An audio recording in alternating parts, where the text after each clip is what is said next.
They were still slaves, but they were considered professional athletes of America's first national sport, horse racing. Some say that in the mid-1600s, the horse racing sport started when a black boy from one plantation raced against a white boy from another plantation for 300 pounds of tobacco. The winner was decided in court. Horse racing was a major occurrence throughout the South before and during the American Revolution. Austin Curtis, a slave with winning jockey skills, became well known, respected, and able to travel across southern state lines. In his mind, he wasn't a slave, and he lived that way. After the Revolution, Austin's owner petitioned the North Carolina Assembly for his freedom. Curtis and his ex-owner Willie Jones became partners, and with Curtis as the trainer, their stable produced a number of champions. Austin Curtis received a mention in the local newspaper regarding his family and business success when he died in 1809. Simon, better known as Monkey Simon, was another slave that became a successful jockey. During his teenage years, he would race the soon-to-be president Andrew Jackson, who was also considered a great rider. 3 times he'd race Simon, and 3 times Simon would win. Like Austin Curtis, the jockey fame allowed him travel across the state lines and respect, but not freedom. Because of his jockey skills and winning capabilities, he was constantly sold and rented to various owners until his death of cholera in Tennessee in 1817. Charles Stewart, a successful jockey in spite of slave revolts, the Civil War, and offers to throw the race, he was sold to various plantations because of his jockey skills. Judge Porter of Oakland Manor in Louisiana bought Stewart, and after his riding days, he became the trainer and stable manager. He stayed there until he was emancipated, and then he was able to buy his own farm. The jockey and everyone else on the plantation were still slaves, so if the slaves from the losing plantation celebrated the winning black jockey, they were all punished with beatings, ears nailed to posts, or body parts removed. The Civil War destroyed many of the southern tracks, so northern tracks became popular until the tracks were replenished in the South. The Kentucky Derby started in 1865. The Belmont of New York opened in 1867, and the Preakness of Maryland's Pimlico in 1873. The Triple Crown name didn't happen until 1930. Before then, the Preakness at Pimlico ran before the Kentucky Derby. Oliver Lewis, a 100-pound teenager, won the first Derby in 1875. There were 14 black jockeys out of the 15 that rode that year. The winning purse was $3,000. He never rode in another Kentucky Derby. Billy Walker won the 1877 Derby as a teenager. He continued to ride for 20 years and then became a successful trainer. Because of his knowledge of horse bloodlines, he was made a turf correspondent for many of the sports publications. Edward Dudley Brown, better known as Brown Dick, was the trainer behind Billy Walker's wins on Baden-Baden and Hindu in 1881. As a slave jockey in the 1860s and 1870s, he won many races before becoming a successful trainer. George H. Lewis in 1880 won the Derby at age 18. He died 2 months later from internal injuries caused by a spill during a race. And in 1882, Babe Hurd was the second youngest winner of the Kentucky Derby at the age of 15. Isaac C. Burns Murphy was considered one of the greatest American jockeys. He was the first jockey to win the Kentucky Derby, the Kentucky Oaks, and the Clark Handicaps in the same year, 1884. The three occasions he won the Derby was 1884, 1890, and 1891. Murphy also improved the crouch style of riding when he added the shortening of the stirrups. His habit of drinking too much whenever he lost a race would shorten his life. He died from pneumonia at the age of 35. Babe Erskine Henderson rode in the Kentucky Derby 3 times in 1882, 1883, and finally winning in 1885.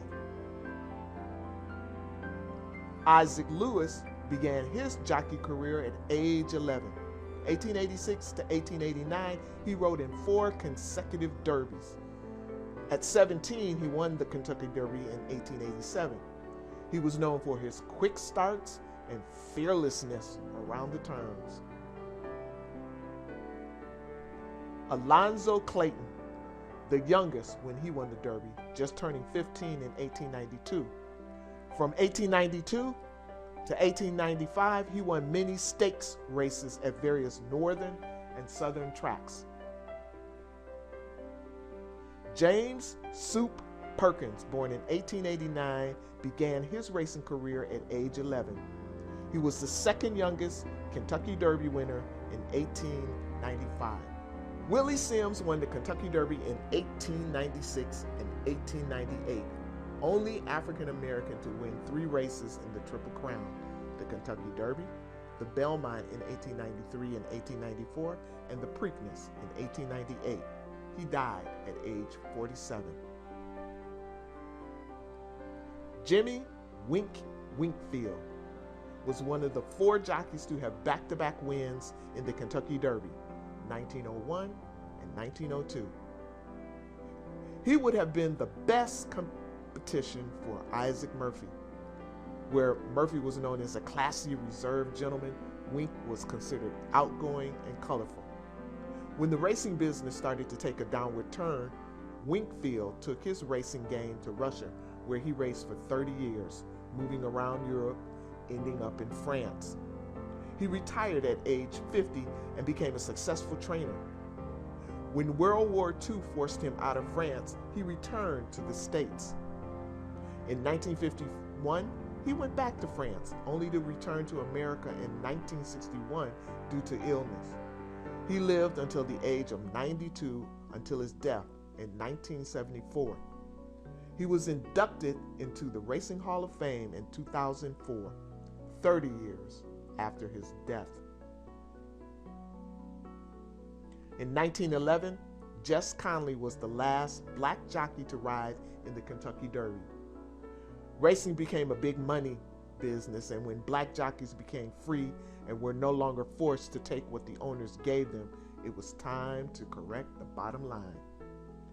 Black jockeys, while in a race, were forced into the rail, flipped off of their horses, or whipped by white jockeys as they raced. The stable owners they worked for no longer gave them the best horses to ride, quietly phasing them out of the business. When black jockeys had been completely eliminated, the question was asked, why aren't there any black jockeys? The reply was, they were too big to ride. It was in 2000, some 79 years later, when Marlon St. Julien from Louisiana became another first African-American jockey to race in the Kentucky Derby. Bob McCurdy was the best known black jockey from 1950 to the 1960s. James Long from the Bronx, New York, is a winning and respected jockey from the mid-1970s. He was able to race 33 years until he retired in 2008. Cheryl White from Ohio was the first African-American female jockey.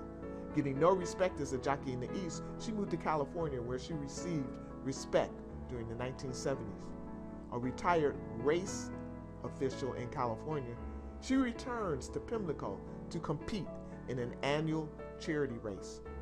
Kevin Krieger from St. Croix, U.S. Virgin Islands made racing news in the 2013 Kentucky Derby after a 13-year absence of African-American jockeys. He became one of the few to make a run for the Roses in May. The crouch style of riding a racehorse was created by the Black Jockeys during the colonial period as a means of cutting resistance and increasing speed. In the 1870s, Billy Sims, same jockey, introduced the crouched style when he rode in England. Because he didn't win many races, the style was ignored. A white jockey, Todd Sloan, leaned a little more forward when he brought the style to England.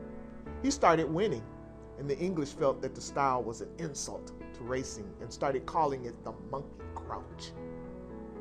Isaac Murphy added shortened stirrups to the crouch. The name monkey crouch stuck, and that is how jockeys ride today. Many of the jockeys that raced in the Kentucky Derby or during the 1865 through the 1900s were able to race all over the United States and Europe. Some of them became highly respected trainers, stable managers, and sports newspaper correspondents. George Spider Anderson was the first to win the Preakness in 1889. His battle with weight caused him to switch to being a steeplechase jockey.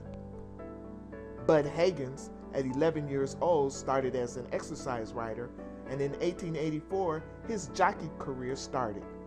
That same year, he won 18 straight races.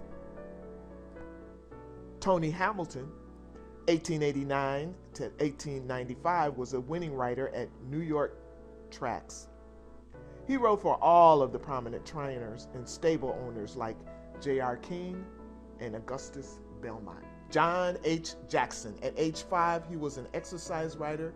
In 6 months, at age 6, he became a jockey. In 1895, the year he won 40 races out of 150. Jimmy Lee, nicknamed the Black Demon, he won 49 victories at Churchill Downs in 1907, a record that stood until 1976. William Porter started riding as a teenager. He signed to ride with many big-name stables. Asher Waller became a jockey at age 18. He rode on tracks throughout the North. He was labeled a well-built. Matthew Early started riding at age 14. Growing spurts made him too heavy to ride. He became a rider. Samuel T. Booker started as a jockey and became a struggling trainer. John Ramsey, born in 1871, became a jockey. After 4 years, he became an assistant trainer. John White was born in 1865. In 1887, he started as a jockey and began his long winning streak. Uncle Bob Green, a slave who trained and bred some of America's greatest stallions. William N. Cloyd, in the 1880s, he trained a horse that everybody thought was crippled. It won in the money in 12 races. Thomas Green started as a stable boy in the 1870s. He became a trainer that worked for well-known King Stables, winner of 6 Belmont Stakes. Wilson S. Taylor, in the 1880s, became the trainer for the financier Augustus Belmont and other well-known stable owners.